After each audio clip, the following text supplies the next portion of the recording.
Welcome to the Greater Culture Podcast, where we have conversations about how to elevate the quality of life through movement, nutrition, recovery, and mindset practices. And welcome to another episode of the Greater Culture Podcast. Your host, Brad Marshall here. Today, really excited to be joined by Adrian Conway, someone who's been helping folks in the health and fitness space for a number of years, and you've worn a variety of hats along the way there, Adrian, from competitor to coach to commentator to seminar staff member. So a lot of great insights I'm excited to dive into. So thanks so much for spending some time with us on the podcast today. Absolutely, Brad. It's an honor to be here. I appreciate you reaching out and wanting to, pick my brain a little bit. But yes, you're right. I've worn many hats since I've been in the fitness industry, and I still do. So it keeps me interested and keeps me really fresh in my perspectives on things. So I've enjoyed it to this point. One of the things I'm really curious of, and I'm sure the listeners are as well, is what that journey has looked like. And it's probably taken a lot of shapes and sizes and forms over the years. So I'd love for you to give us a little overview of what your journey in the health and fitness space has looked like over the last number of years.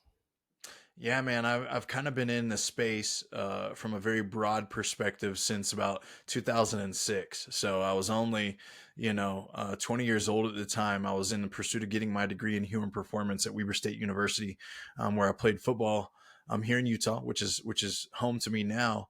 My love and curiosity for training started in high school.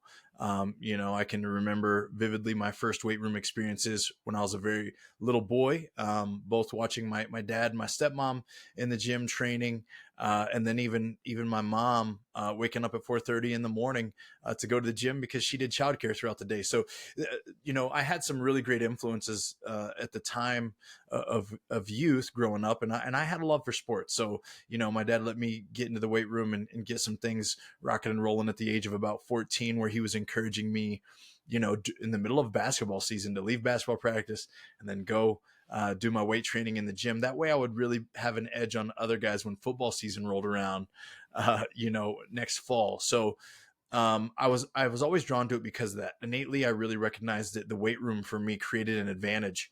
And that when I found a gap with other athletes and competitors that had more talent than I, that I could kind of, fill that void with my hard work.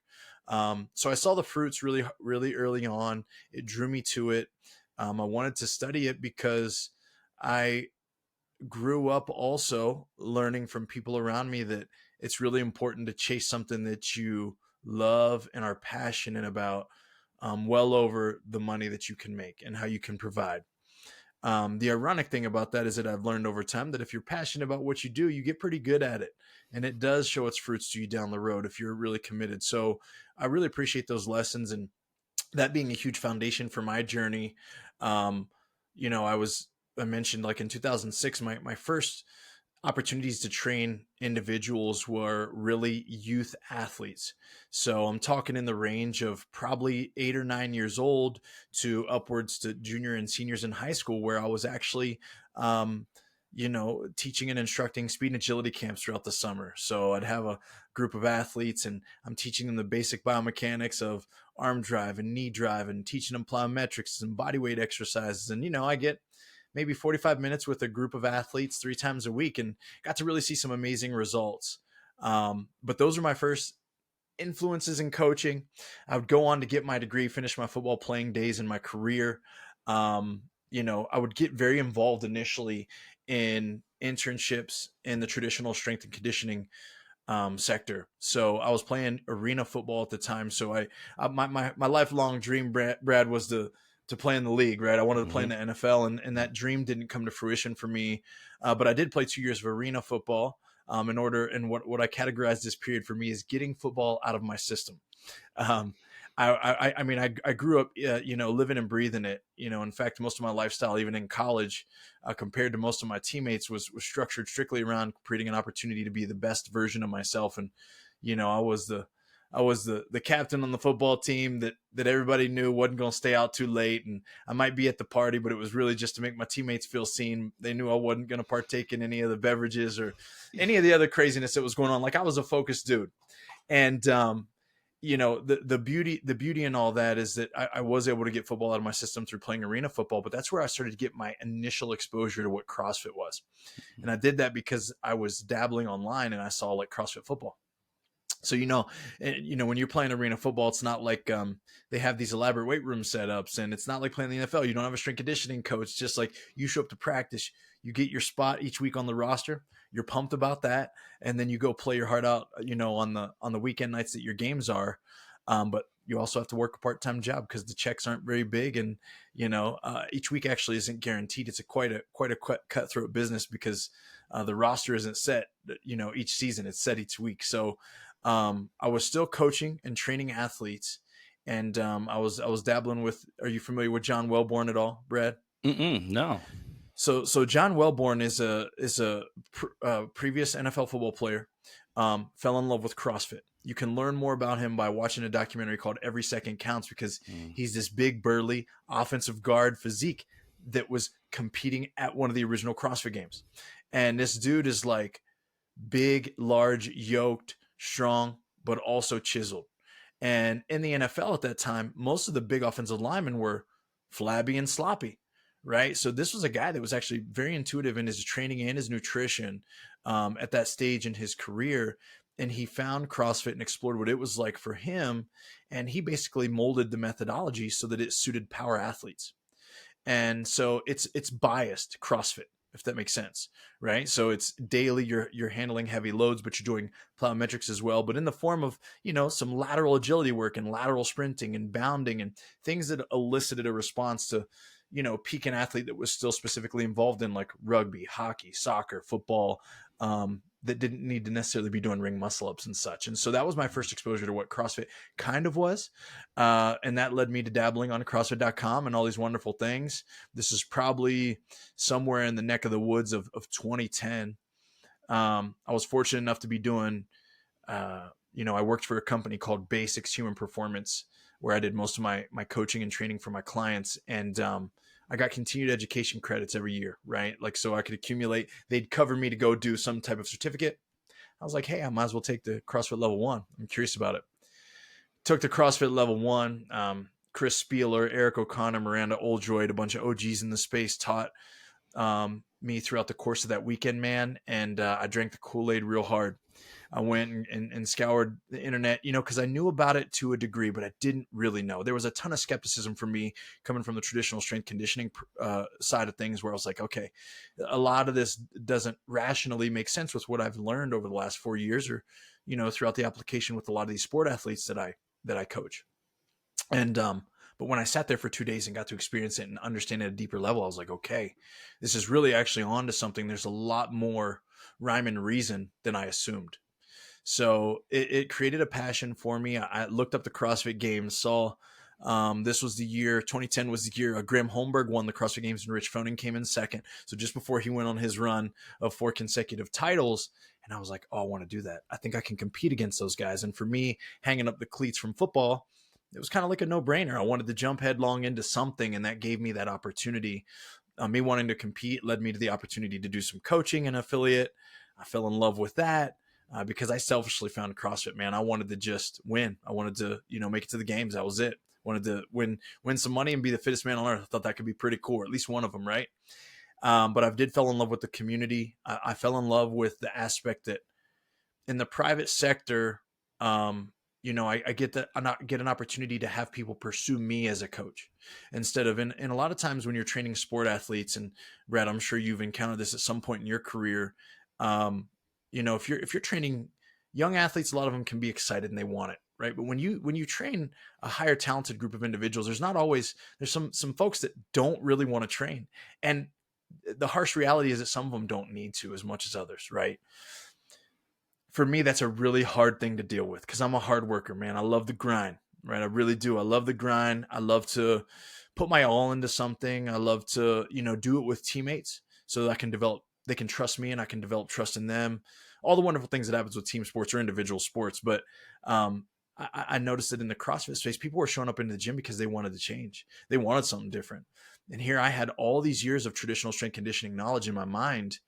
And I know how to teach people how to move. I could help them improve their movement. I could help them dial in their nutrition. I could help them understand why they should actually go hard in the gym, even though it elicited a little bit of fear, reservation for them. And I loved it, man, because they were asking me questions and they were curious. Adrian, what would you do here? What should I do here? What should I eat? I struggle with, all I eat for breakfast is, Pop-Tarts. What can I do that's different? I mean, I loved that, right? Because I got to see this acted out in people's everyday lives. I was watching people gain strength, lose weight. So it was amazing. Another aspect is that as I was starting to teach CrossFit, I was beginning to compete myself, and I'd go on to compete at the games, from about 2011 through 2017. I was there 4 times, 3 times on a team, and once as an individual. Most recently, I was there in 2021 as a 35 to 39-year-old and finished 3rd, which was really cool. And throughout the course of that, I've exposed myself to online remote coaching, where I get to work with people across the world that both want to just live a healthier lifestyle and also want to pursue things that I've gotten an opportunity to do, go to the CrossFit Games, be one of the fittest people on earth. And also one of the most rewarding things I will say was the opportunity in 2013 for me to become a member of CrossFit HQ seminar staff. So I still get to do that. I categorize it as I get an opportunity to don the red shirt. And what that means is that we get to go out, and when people want to get their level 1 and become CrossFit coaches or learn more about the methodology, I get to be one of those individuals that gets sent out to teach the 2-day seminar and get to impact, hopefully not just change the lives. This is why I love it the most, is that because I get to not just impact them, but I get to impact them impacting other people. And I think that's really cool, and a way for me to kind of justify any ounce of hard work that I've ever felt like I wasn't rewarded for, throughout my career or even being a coach. Because, you never know, like you might just coach this one person that goes and changes thousands of people's lives. And it's like, oh, you got to have a hand in that. And that's really cool. So I ranted for quite a while, but hopefully that gives you a really broad stroke of some of the things I've experienced so far in my career. Yeah, the journey that you've had, and having health and wellness and fitness at the center of it, and getting all these different opportunities as athlete, as competitor, as coach. What I'm curious of is, as you got into fitness, it was primarily for the sole focus of, hey, how can I improve at my sport? And how can I take my own personal fitness as far as I can? And then along the way, when you found CrossFit, maybe things shifted. You still enjoyed competing, but you realized there's more to it than simply being really, really good at a specific sport. I'm curious if your perspective on health and fitness and movement has shifted and changed over those years as you moved from collegiate athlete into competitor into now coach and moving on, or have it still been kind of a very similar approach to how you think of health and fitness? Well, it's always changing, and I say it's always changing because for me personally, I get to experience these different seasons of life, man. For a long time for me, it was, I wanted to be a performance athlete. And with that being said, when I make that choice, and I'm a pretty black and white individual, when it's like, hey, I'm a competitor or I'm not a competitor, right? Like I'm training for a lifestyle, which means I'm working out, or I'm training for a desired outcome, very specified. And so because of the coach in me, I understand that there's a difference between those things. And I really do my best in trying to encourage everyone's understanding of that. So like, when I'm competing, I do things that aren't categorized as healthy, right? Meaning that I might need to increase my overall carbohydrate intake to a level where it's like, I don't know that everybody really needs to try to consume 500 to 600 grams of carbohydrates a day. I don't think that's healthy for the vast majority of the world. And I don't actually know that even if I competed for a very, very long time, that that's actually sustainable for my overall health, right? When we talk about, our pancreas and insulin and the fatigue that it might build in, or becoming hyperinsulinemic, or whatever it could be the response to that. But there are things, the reason I bring that up is because there are things for me where, if I want something, I'm willing to do what I need to do in order to pursue that, versus where I'm at currently. Man, I'm not training for anything, but I'm still in really good shape. If someone was like, hey, Adrian, come do this workout with me, like they might be like, dang, you've got still a lot of fitness, because I still work out hard. But also, man, if I walk into the gym right now and my knees bother me a little bit and they're squatting that I wanted to do, it's like, I'll pass on the squatting. and I'll make it a good morning instead, or I'll do some Romanian deadlifts instead, or I'll take some time to, do some hamstring accessory work and treat my knee with the time that I would be squatting, and then do some kind of fun conditioning piece, or maybe allow today to be a focused upper body session. Versus if I'm training for performance and my knee's bothering me a little bit, I'm going to do my best to get my knee warmed up. But if it's a squatting day, bro, we're squatting and we're going to get after it. And I'm going to do a little less listening to my body, and I might tell it to shut up periodically. So, for me, throughout my years of competing and coaching, it's about balancing the two of those things, and also help my athletes navigate that as well. When I get a chance to work with someone on the one-to-one basis specifically, it's like a lot of them have the same psyche I do. They're training for a really audacious goal, so they're fully committed. But on that aspect, it's my job as a coach to protect them from the same mistakes that I might make as an athlete. Meaning, like, they're going to tell me their knee hurts and they're going to be like, Coach, I'm going to squat anyways. And I'm going to say, hey, I understand you want to squat, but let's do this. Let's squat to a box today. How about that? Let's squat to a box. Let's keep it slightly above parallel. We can elicit the stimulus. We can get this out of it. But I want you to understand that if you're banged up over the next 2 weeks, you're not as valuable and our training won't be as fruitful. So I need you to swallow the hard pill, of truth that, hey, we're going to take it easy today so that you feel better tomorrow, or whatever it might be. So for me, yes, my perspective of fitness has ebbed and flowed. And more particularly, I've really been able to dial in, I think, the difference between, working with lifestyle clients, performance-based clients, and also approaching my own training according to my goals. Yeah, all the experiences you've had, the knowledge that you have to bring with you to make those decisions and adapt and adjust your own training and those for others is really helpful. And I'd love to hear, what are some of the insights or some of the processes you have for that? If somebody comes to you and they're a lifestyle versus a performance-based athlete, how do you go about navigating and building in the, hey, here's what we're going to do, here's how we're going to tackle it? Because like you said, it can look very different for those different types of athletes depending on what their goals and what their intentions are. Absolutely. And I think it's a really good question and very important. And I'll use this as an example, is like, I have a handful of athletes that desire to compete. And in fact, just more than a handful that'll be competing in the Northwest CrossFit Games semifinal here coming up next month. 7 of them will be taking the floor, all of them very different, but they all have the same desired outcome, really. 4 of them are on a team, so they're working together to charge to make it to the CrossFit Games. 3 of them are individual. Their programming and their program design can have a very general template on when they need to peak, when they need to be ready. But there are certain athletes with a really high threshold and tolerance for pain, aerobic threshold. They're great at mixed modal work when there's no movement interference. But then I have other athletes that have a lower tolerance for pain and a lower aerobic threshold. And they're really great when skills and drills are the focus of the test, but really poor when it's more metabolic. And so I'm using this example so that the audience can understand, and I can share that it's like they're getting ready for the same event and their training is completely polarized. There might be a few pieces in each week that they share because, of course, we're still preparing for the same type of test, but the way that they prepare individually is very different. And the way that I navigate that is, first and foremost, you really have to get to know your clients. For me, everybody that comes on board with me and is on board with some type of testing protocol, right? And what I mean is that there's one that I specifically use for my competitors, and there's one and a couple that I'll use for lifestyle clients. And it really depends on their desired outcome, right? If someone comes to me and they're like, hey man, I really want to tighten up my nutrition and I want to lose some weight, I'm really open to doing any kind of training that you want to prescribe for me. What I might need to see from that client is more data in the form of like what they eat, how they eat, what their body weight, what their body fat is. I might send them to get a DEXA scan or something, measuring their bodies, and then some joint health tests. So it's like I might need to see how much flexion is in their knee and in their ankle and in their shoulder and their elbow, because one thing that I want to do with my clients too is take care of them, right? I don't want to just start throwing them exercises and then be like, oh, that's right, man, I forgot his elbow's messed up and I've been making him do these handstand holds or attempting to do these bar muscle ups, right? And then for my performance athletes, it's much more holistic, right? I want to know about their nutrition. I want to know about their lifestyle habits, but I also want to know joint mobility. So there's a thorough amount of tests that they'll have to do through that. I want to know about their raw capacity. What is their 1 rep max back squat and deadlift and press? And then how does it look at 75 to 85% for reps?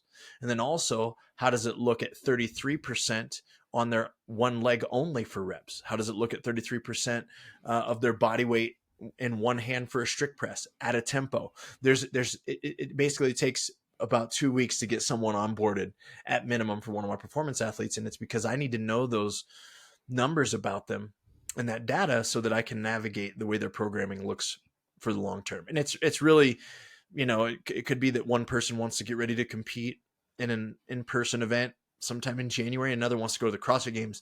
The testing's still going to be similar. Yeah, getting to know your athletes, your clients, having the care, having the tools to be able to assess and identify what the needs are, and then building in the appropriate programming, incredibly important. And one of the things you said there that I think is also interesting is, while it may look like, hey, we're only coaching the movement or certain progressions or things like that, you highlighted that the nutrition, the mindset, the recovery, all of those are intertwined, whether it's a lifestyle client, whether it is an elite competitor. And I'm curious, when you think about this idea of quality of life, or just being a little bit happier, more fulfilled, being able to accomplish the things that you want to accomplish, how do you think about that sort of general concept, maybe for yourself, of just like how to improve and enhance quality of life and being happier, more fulfilled, and allowing movement, nutrition, recovery, and mindset to help drive that? I'm a pretty spiritual dude, Brad. If you don't know this about me, is I'm a big fan of Jesus. He's Lord of my life, particularly, right? That's what I'll share. And because of that, and I share that because it's really important in kind of how I perceive the world and even my own body and my health, is because, so much of what I've learned through time is like, man, I really need to do my best that today in a society where it's so easy to not do human-like things, to try to be a human as best I can.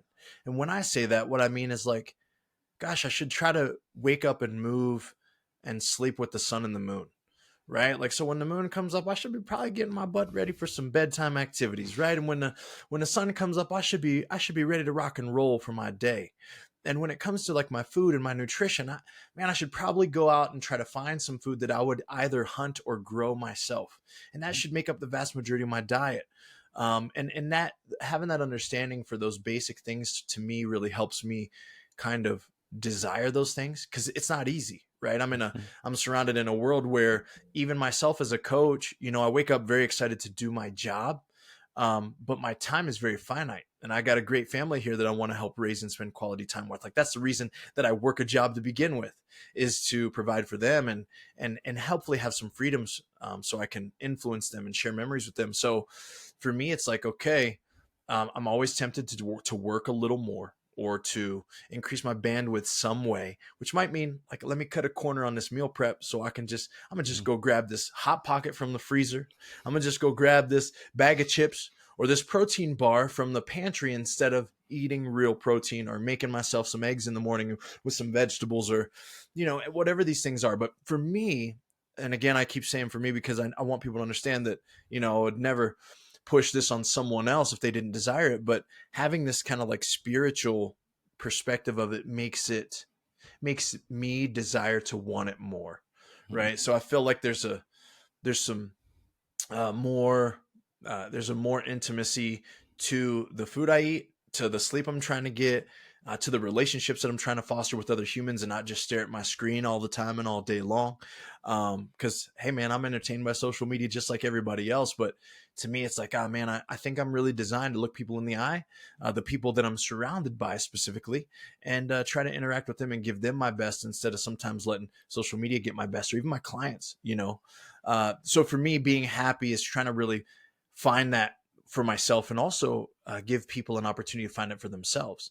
So, whether it's them sharing similar spiritual perspectives with me or not, it's like, hey, I think there's a lot of fruit in us trying to find the basement floor of what being human is. Like, let's find our baseline. What's that look like? What's food look like at a basic human level? Let's strip ourselves of these homes and this fancy stuff and all this, all the things that we have to cater to us, and see like what we would need to survive and how would we thrive there. And I try to take some of those principles and apply them, not just to myself, but to also a lot of my lifestyle clients. And I say that specifically, Brad, because it's like when my athletes are pursuing performance, it's almost a different conversation, man. It's the nutrition looks different, because they're actually probably trying to get most of their calories in. Like it's hard for them to eat enough, let alone eat too much. Some of them are going to be leaning into more processed foods than just the fruits and veggies for their carbohydrate sources. So there's levels to the conversation, but for me, it's trying to be just a little bit more human. Yeah, it sounds like you're very clear in the purpose that sort of underlies, and that's the nice foundation to build everything else off of why and how you move, and why and how you eat, and why and how you spend time with other people. So having a clear purpose is very, very helpful for not only you, but then working with other folks. And hey, let's figure out, what is the foundation? What are you building on? Why do you care about moving maybe a little bit differently or eating differently? Because I think so many times, clients come to us with this idea of, hey, I want change. I want something to be different, whether it's to look a certain way, perform a certain way. And you realize that, okay, there's some of these surface level things we'll work on. We can get you to move a certain way or eat, but having some of those underlying conversations, it sounds like, is some of the tickets that you can get to some more effective lifestyle changes that are a little bit more permanent.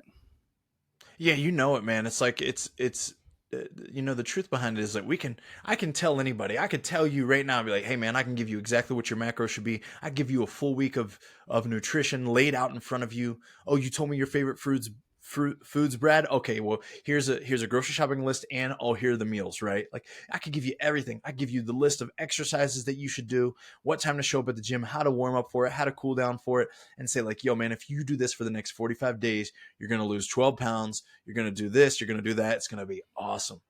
But then the onus is on you, man. Like you got to have the drive and the conviction to actually follow through and do it. And even if you do it and you do it half-heartedly, then the results aren't going to be the 12 pounds, it's going to be the 4 pounds, and it's going to be you know what I'm saying? And so I think one of the biggest influences for, coaches to have that at least do it at a high level is to have or have the ability to communicate and help the clients find out their why, help them find out their baseline, help them find out the reasons that they're going to want to follow through and not just do it, in any way, but do it the best they can. Mm-hmm. Is there certain ways that you've come to have those conversations, or in the athletes that you help with? I think it's interesting, even in communicating, getting to know your athletes, it's really helpful then. I've even tried the approach of, asking more deliberately in onboarding questionnaires and things like that. So I'm curious if you've been able to, or found ways to tap into, hey, why are you showing up? Why are you signing up for this? Why do you want to work with me? What is really driving you to move forward, and what those conversations look like?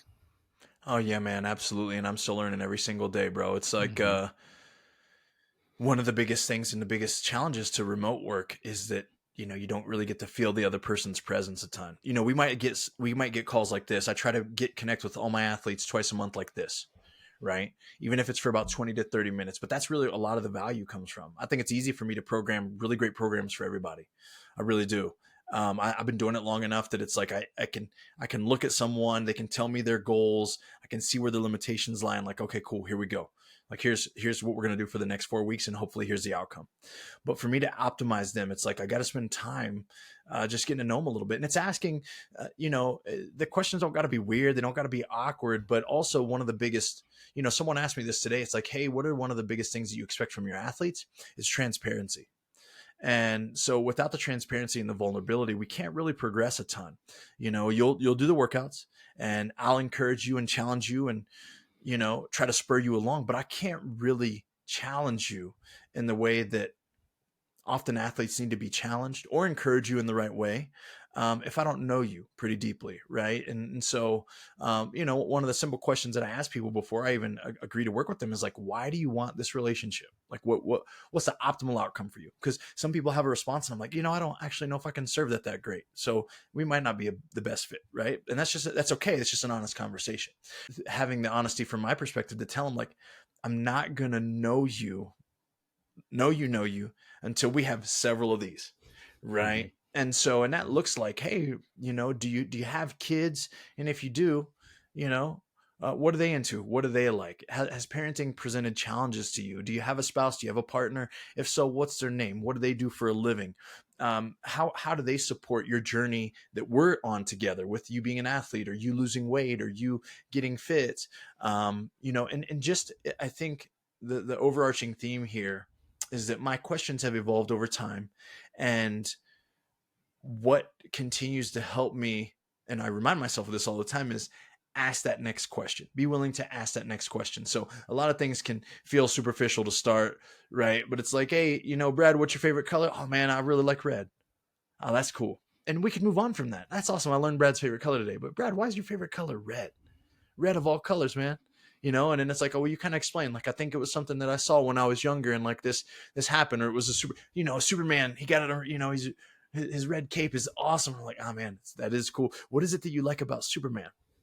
And all of a sudden, we're like peeling back these layers where it's like, oh man, you actually like red because it means something and it symbolizes power and achievement to you. And it's like, maybe you embody that when you wear red, and that it's, and maybe as a coach, I'm like, hey, what I want from you is when we compete, I want you to show up with 3 red shirts, 1 red shirt for each day, baby. Let's go. And then I know that that's maybe what gets them fired up or something, but I think it's asking more questions.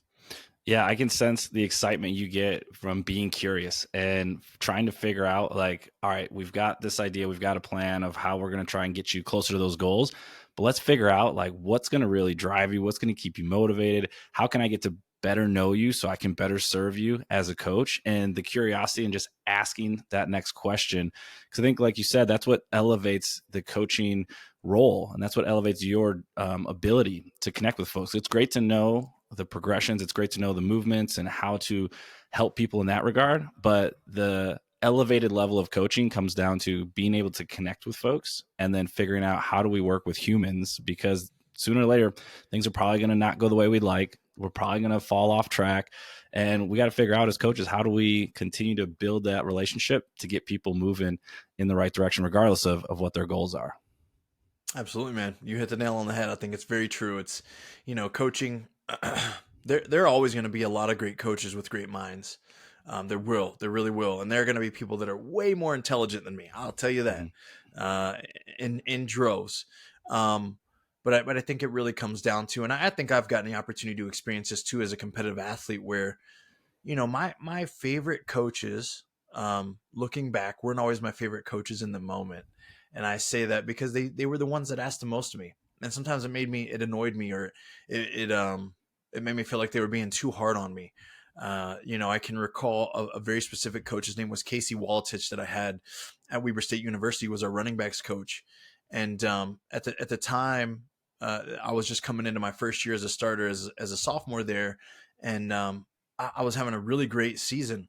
And I remember being in the meeting room, and in football, when you play football in college, you watch a lot of film, right? So it's like, not only did we watch ourselves play, we watched ourselves play, we watched ourselves practice, and we watched, of course, a ton of film on the other team. So every day you watch practice before you got to the next practice, right? And I can remember him getting on me one time about like a run that I had that was like, I don't know, 6 or 7 yards, like a positive net gain, 7 yards. And he was saying something to me about the way I turned my shoulder when I made contact with the defender, telling me that I probably could have fell forward and got a first down had I just turned my shoulder, or like gotten what we call gotten small in the hole, right? There's going to be the hole is collapsing. If you get small, sometimes you can squirt through or fall forward instead of be stalemated or fall backwards. And so I remember him getting on me, and me in my head innately, I was like, yo, I just ran the ball for 6 yards. Like, that's a plus in our book. Like, if we get 6 yards a pop, we're not going to stop running the ball. Like, that's my job. And, looking back, it's like those details.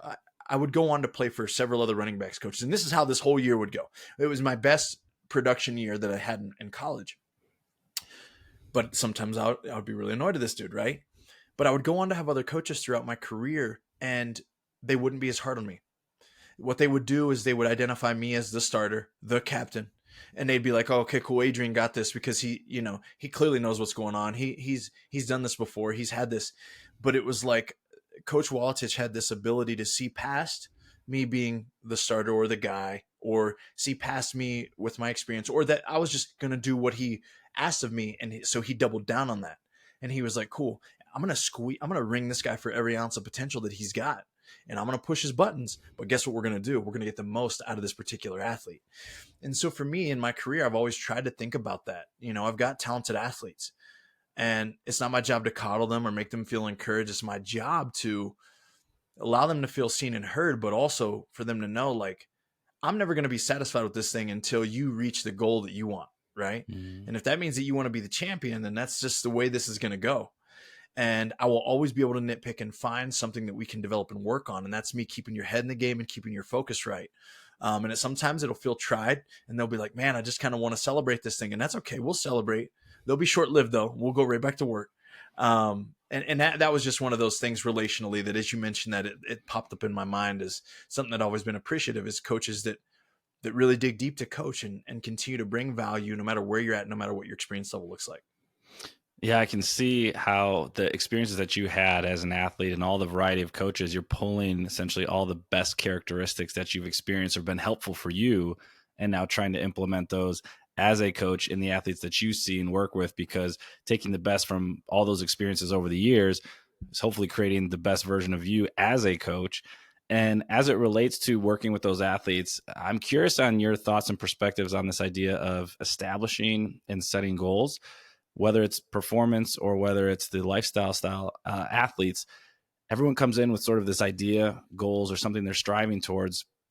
And what I feel like as coaches, we're always trying to work on the process of like, okay, what are the steps and all of the little habits and behaviors that are going to take us as close to that, or maybe achieving that as possible. How do you think about or work with goal setting and then working through some of the process or the daily behaviors and habits with those that you work with? 'Cause sometimes I think it's kind of challenging to get the focus on the process versus, hey, I've just got this big goal that's out here that I'm really trying to get to.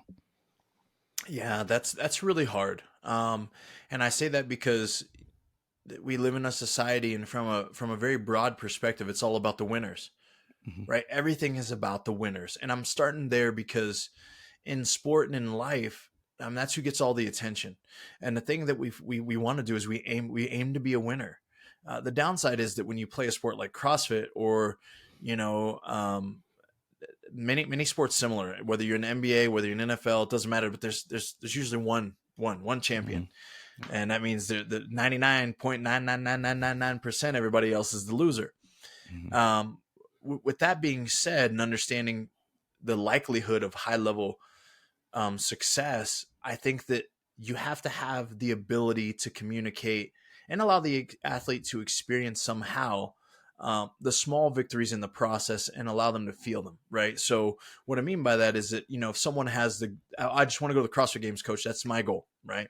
And I'm like, okay, well, from what I see with your testing, it's something that it could happen, but you're going to have to stay with this thing for many years, right? Like, I'm just going to always be honest about that and let them know.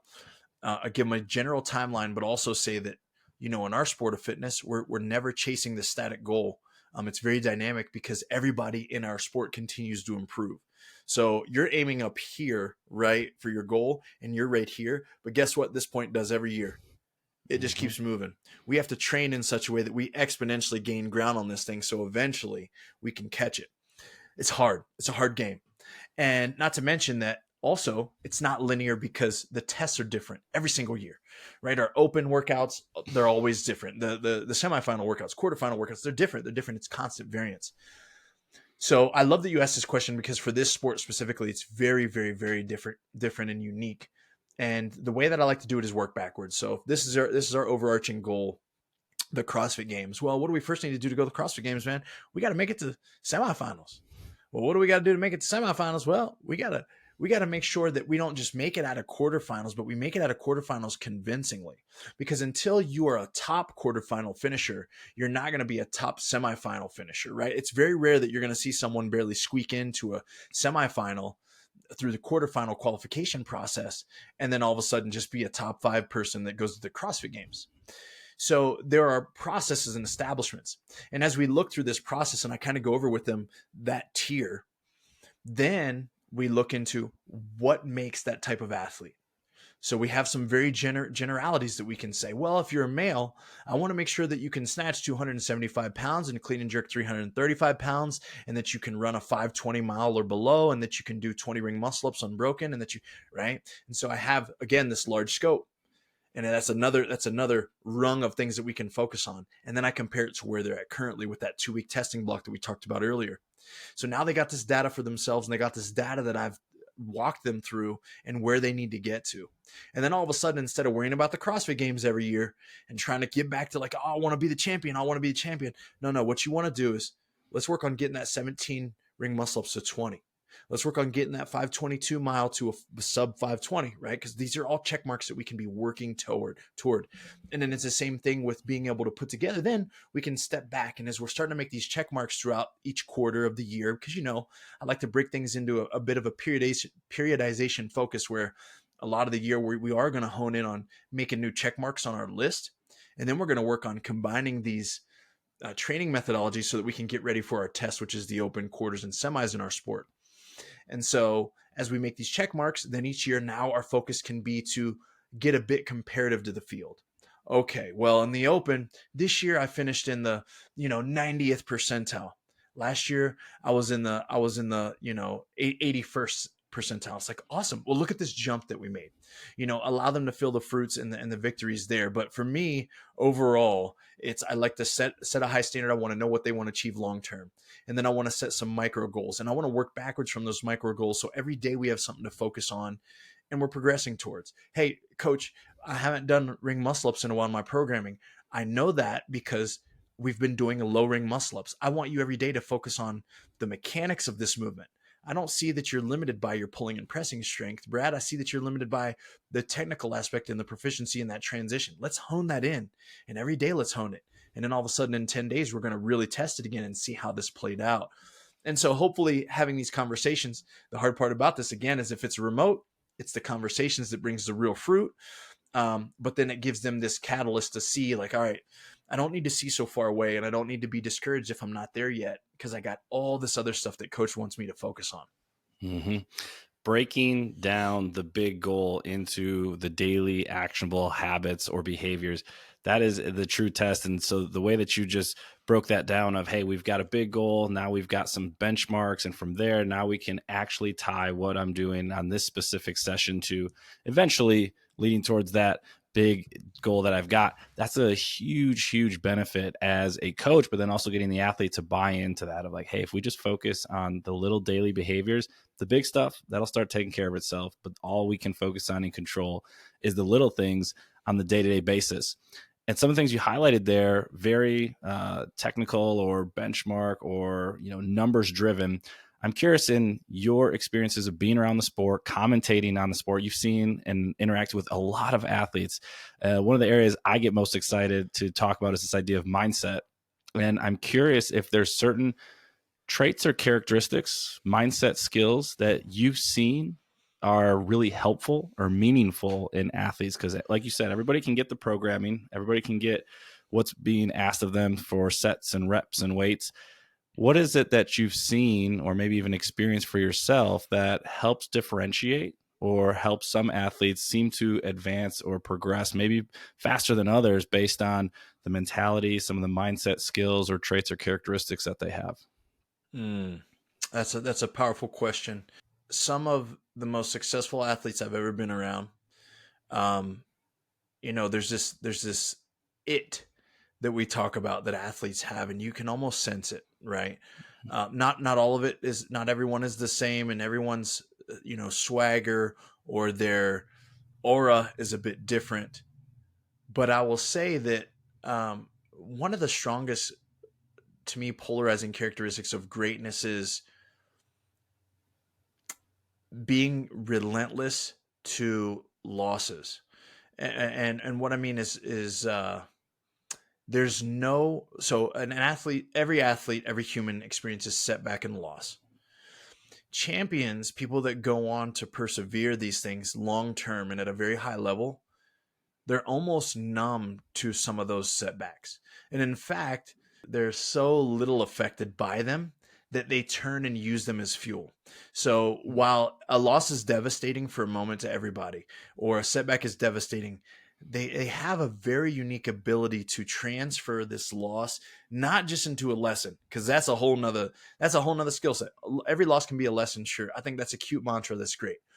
I've watched these people turn something, into, from finishing second place at the CrossFit games, right? Second place is cool. That's great. you're getting a big bag of money, you're getting notoriety, you're going to get some sponsors. That's a life-changing experience.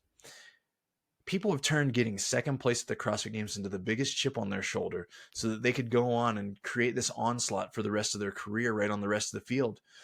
And so it's almost like there's this sense of pettiness in a lot of champions and high level achievers where they can take everything, whether you looked at them a weird way or whether it was like their dad told them that they weren't ever going to win a gold medal when they were a kid, or that there's a teacher that said you can't do this, or they finished second place at the CrossFit Games, and flip it so that now it's their fuel and motivation for all the hard training, for all the hard work, for the struggle and the heat of battle for them to be a champion and at the top. So it's ironic that you asked me this too. I had a conversation today. I had Adam Neiffer on the More Than Fitness podcast, who's the coach of Justin Medeiros, the 2-time, defending champ at the CrossFit Games. And, I called Justin, I got to call the Rogue Invitational this last October. And I called Justin the Iron Mind because there he had a lot of setbacks and he still came out victorious in a way that I would have never imagined that he came through with the win, which was on a pretty heavy barbell finishing workout.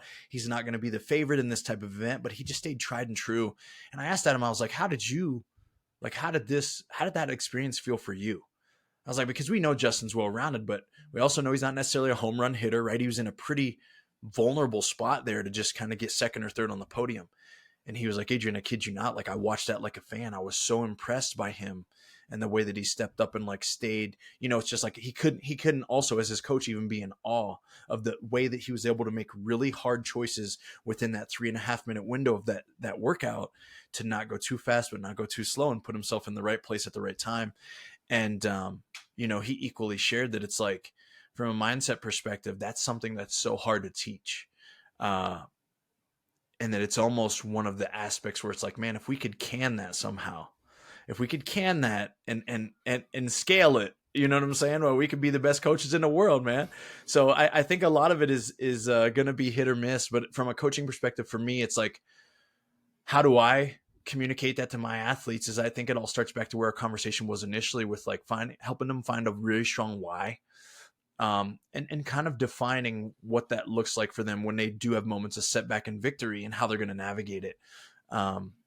Because again, it's like there's this emotional durability that these top-notch athletes have. That's like, everyone watching from the outside in is just thoroughly impressed. And then it becomes, they find a way to weaponize all their emotions.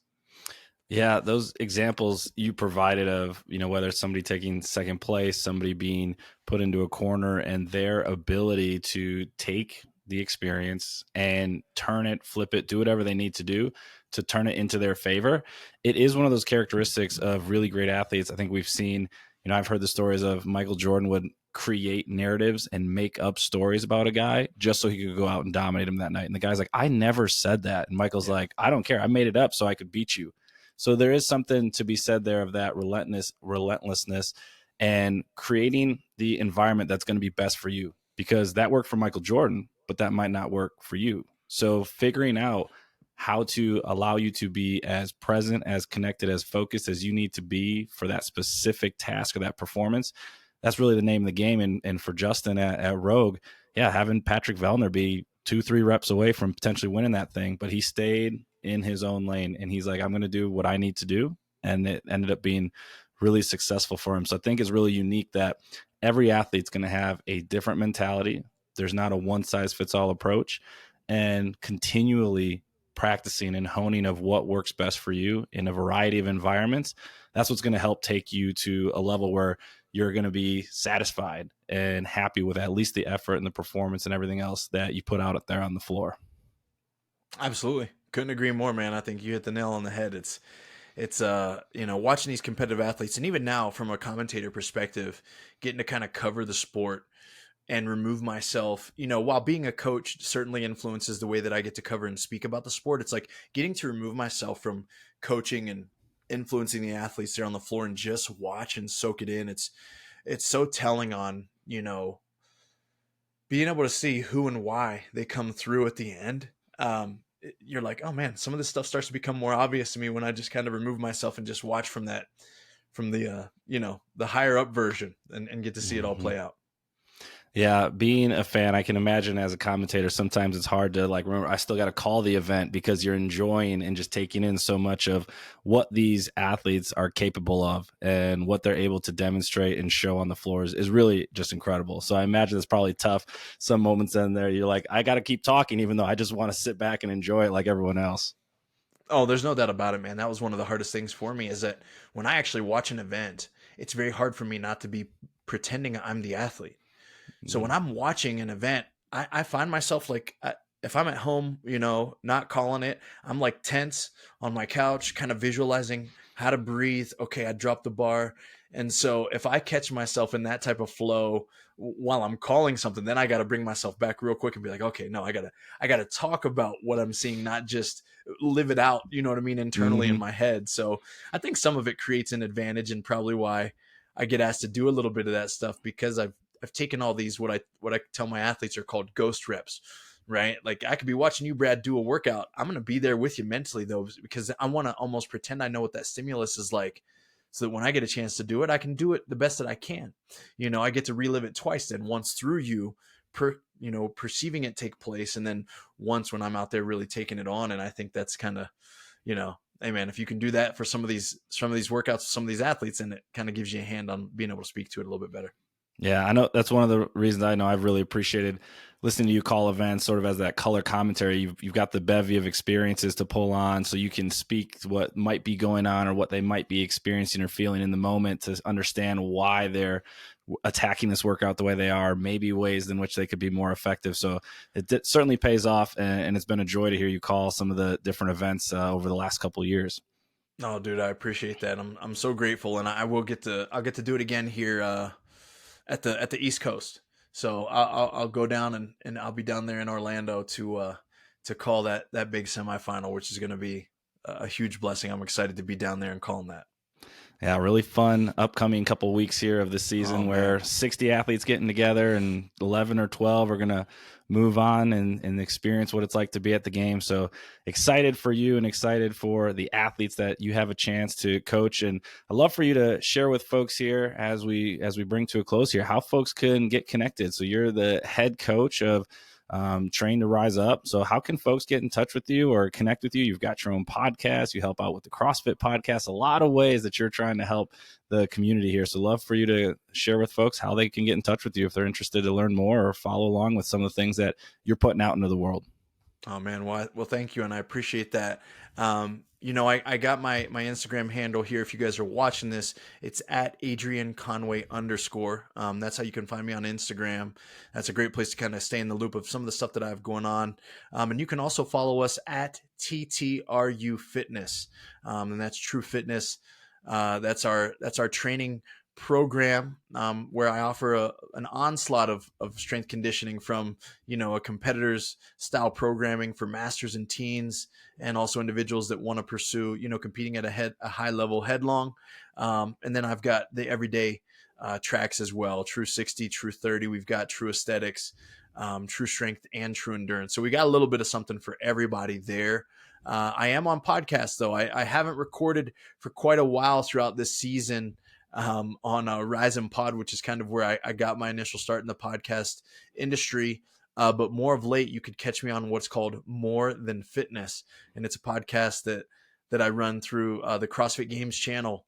And I get to sit down and interview people, a lot like Brad's interviewing me right now, that have influences within our sport, both behind the scenes and very much in front of the scenes as competitors or coaches. So that's where people can find me. I can tell you, I don't know, when will this podcast drop, Brad? Probably 2 weeks from now. So Okay. maybe the first week of May. Okay, cool. So we'll kind of be in the middle of something going on called Rise 45, which is a 45-day challenge that I host online. It's free for people to jump in on, but it's a habits practice, where we focus on the good time to go to bed, how much water to drink, how much protein to eat, a little bit of enrichment every day for your soul, and a workout every day, of course, and several different aspects to just kind of help encourage good habits that are sustainable after the 45 days, right? Mm-hmm. So it's not quite this all-in approach where it's like you fail if you get to day 22 and you don't make all the points. But it's one of those things, it's a reminder, like every day you're just trying to accumulate. And the more you can accumulate every day, the better you're going to be. And the greater the buffer you'll create against chronic disease, and the closer you'll get to fitness. So those are some things that I got going on, man. But people can see me or hear me call the East Coast, or the Northeast semifinal, I think is what it's called, here coming up in May. Awesome. Well, definitely check out all those opportunities. Adrian, one of the people I appreciate the thoughts and the insight, the experiences you've had over the years. Thanks so much for sharing some of them with us today on the podcast, and I look forward to catching up and hearing you call the North American East semifinal in the next couple of weeks here. So I hope you have a great rest of your day, and thanks so much for joining today. Thank you.